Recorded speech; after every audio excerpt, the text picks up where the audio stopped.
l'agence de l'eau Rhône-Méditerranée-Corse présente la collection Eau et Société, construisons des projets utiles pour tous. Une approche qui profite à tous. Les citoyens expriment aujourd'hui un désir de nature et d'espace de fraîcheur croissant. Ils réinvestissent les sites naturels et les bords d'eau. En inscrivant la rivière au cœur de leur cadre de vie, les usagers apprennent à en prendre soin.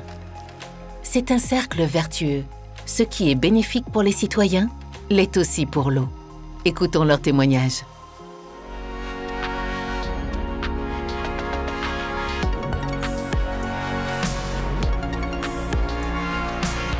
Avec Euroméditerranée Urban Prône et Vraiment, on a essayé de proposer des redescentes citoyennes, 4 grandes redescentes citoyennes parce qu'elles ont proposé d'associer toutes les personnes en charge de sa gestion, de sa revalorisation. Ensemble, on fait communauté autour du ruisseau, on est des citoyens qui faisons société. Et nous, on avait envie ensemble d'arpenter le ruisseau pour se faire une culture et une connaissance commune. Et c'est très fédérateur et ça permet de parler in situ de choses qu'on aurait d'habitude plutôt vision sur des plans, quoi. J'ai rencontré le ruisseau, alors que ça fait 30 ans que j'habite ici, il y a 4 ans, et je suis tombée raide dingue de ce petit cours d'eau. Effectivement, cet atelier cartographiste, ça faisait ça. Ça fait à la fois du plaisir de se promener ensemble la promenade, de faire des jeux et de rencontrer les gens d'horizons différents. Et en même temps, c'est de la connaissance sur où passe l'eau, où elle va, comment elle se transporte. On est extrêmement motivés de participer aussi à la réflexion sur comment on réaménage à la fois pour respecter le cours d'eau, mais aussi pour que les habitants ils profitent d'endroits. Quelle est la place de l'eau en ville? Il y avait par exemple l'idée de connecter toutes les gouttières des bâtiments à des réservoirs d'eau qui seraient en hauteur et qui permettraient par exemple de stocker de l'eau de pluie dans la rue et que ce soit de l'eau accessible à tout le monde. Ça pose évidemment des questions techniques, des questions d'hygiène, mais on n'en est pas du tout à ce stade-là. Pour l'instant, on en est au stade d'ouvrir les possibles et d'ouvrir les imaginaires. Déjà, je connais un petit peu la cascade et la rivière et je voulais entendre d'autres histoires croisées, de rencontrer des gens qui prennent soin aussi de cet espace.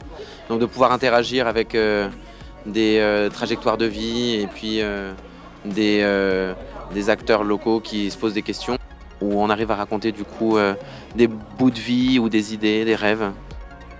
Et ça fait du bien. Et je pense que je suis venu aussi pour ça, pour que derrière on prenne soin des uns et des autres.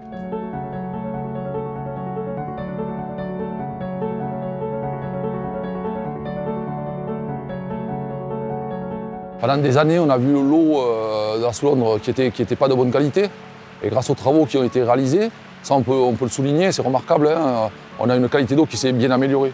Donc ça c'est quand même très bien. Au-delà de la pêche, la pêche on va dire c'est un marqueur, mais une qualité d'eau qui s'améliore, c'est bien pour tous les citoyens, pour tous les animaux, pour tous les usagers qui vont venir au bord de la rivière.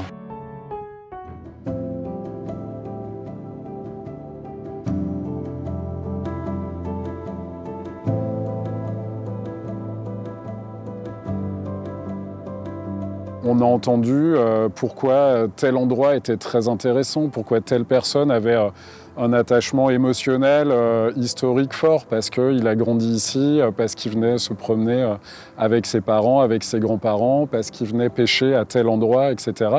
Et donc ça a permis de construire finalement une image de ce qu'était le site pour ses usagers.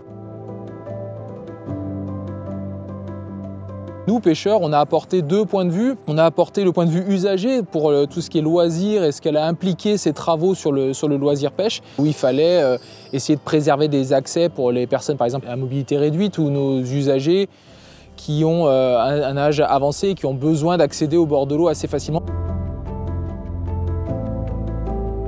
C'était intéressant d'avoir consulté tout le monde en tenant compte de la particularité de tout un chacun, quoi. Donc une île, un endroit, on a dit oui, celle-là, on va la laisser comme une île, pas d'accès. Une autre, oui, on va la rendre accessible. Une autre, on va la rendre accessible que quand le Rhône sera en débit minimum. sera à pied, donc pour les pêcheurs c'est très important. Mais en même temps, ces zones permettaient aussi des zones de frayage pour tout le monde. Donc il y avait les pêcheurs, les chasseurs. Le point, on va dire, qui est un petit peu à choper à tout le monde, c'était le fait de créer ces zones et ces îles. Les promenades étaient éloignées du Rhône. Alors ça, il a fallu discuter et faire que des îles peuvent être traversées. Une passerelle en amont, une passerelle en aval. C'est important et très intéressant par le fait que même si le SMIRIL en a la gestion, c'est nous qui le pratiquons, cet espace.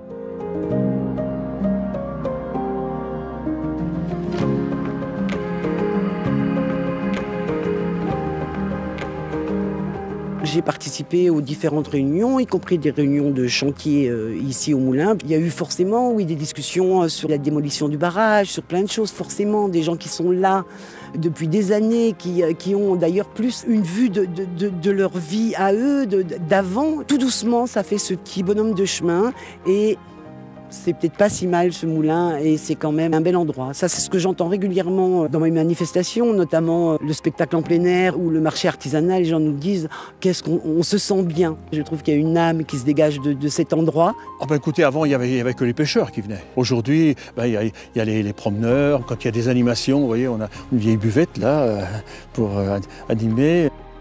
Il y a quand même pas mal de monde qui viennent au moulin, qui viennent s'y poser, prendre l'air au moulin. Et depuis qu'il y a les aménagements, l'aire de jeu, la passerelle qui, comme je le disais souvent, est une réelle ouverture sur le monde.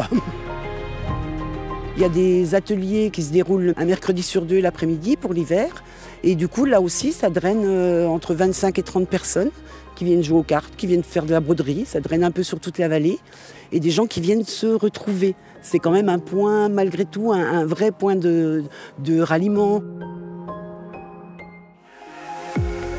Construire un projet utile pour tous, c'est construire un projet plus solide pour l'eau, ancré dans le quotidien des acteurs et des habitants du territoire.